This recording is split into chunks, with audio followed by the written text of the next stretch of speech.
Have you ever been in a situation where you start to question your own sanity? Where someone you care about deeply, someone you trust, starts painting a picture of you that you don't even recognize? That's exactly where I found myself. She had this incredible ability to twist reality, to reframe every argument, every disagreement, until she had genuinely convinced herself that I was the problem.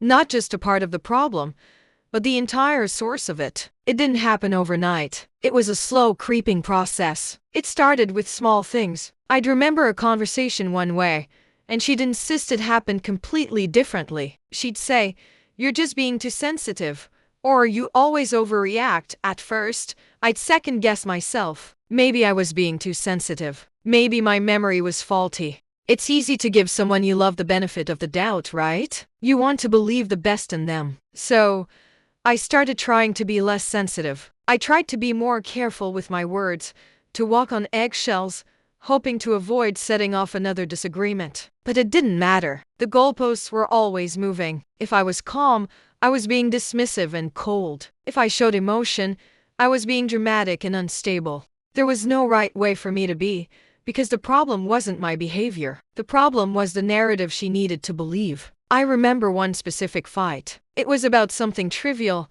I think it was about being late to meet her friends. I had gotten stuck in unexpected traffic, and I called her to let her know. When I finally arrived, apologizing profusely, she was furious. But it wasn't just about me being late. She launched into this whole tirade about how I was disrespectful, how I didn't value her or her friends, how this was a pattern of me being selfish and inconsiderate. I was stunned. I tried to explain about the traffic, but she cut me off. "There's always an excuse with you," she said. "You never just take responsibility."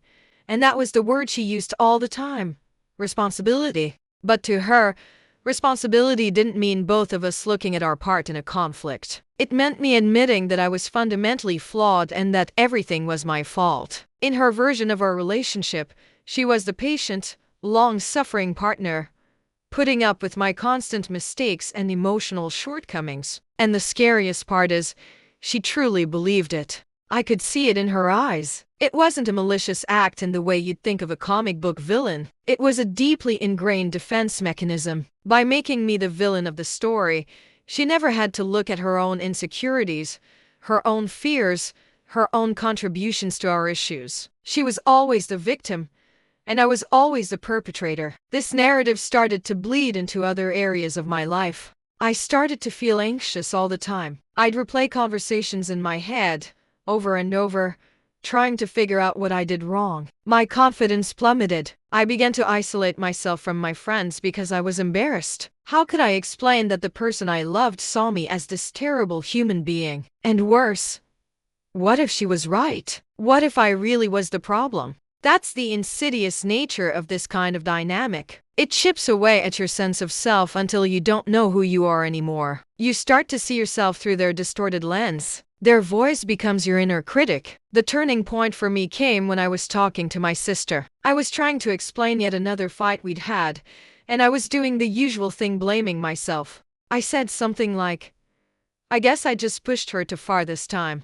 My sister stopped me. She looked me straight in the eye and said, "Do you even hear yourself? You're constantly apologizing for just existing. The person you're describing is not the brother I know."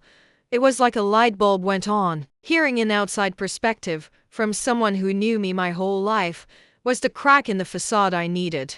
It allowed me to take a step back and look at the situation with a little bit of clarity. I started to see the pattern. Every single conflict ended the same way, with me apologizing and promising to do better, and with her feeling vindicated. Our relationship wasn't a partnership. It was a courtroom where I was always on trial and she was the judge, jury, and prosecutor. I realized that her conviction that I was the problem wasn't about me at all. It was about her. It was her way of protecting herself from her own pain. If she could believe that all our issues stemmed from my flaws, then she didn't have to face a terrifying possibility that she might be flawed too, or that sometimes two people just aren't right for each other and it's no one's fault. Leaving was one of the hardest things I've ever had to do, because even as I was walking away, a part of me still wondered if I was making a huge mistake. That voice, her voice in my head, was still whispering, You're the problem. You're the one giving up.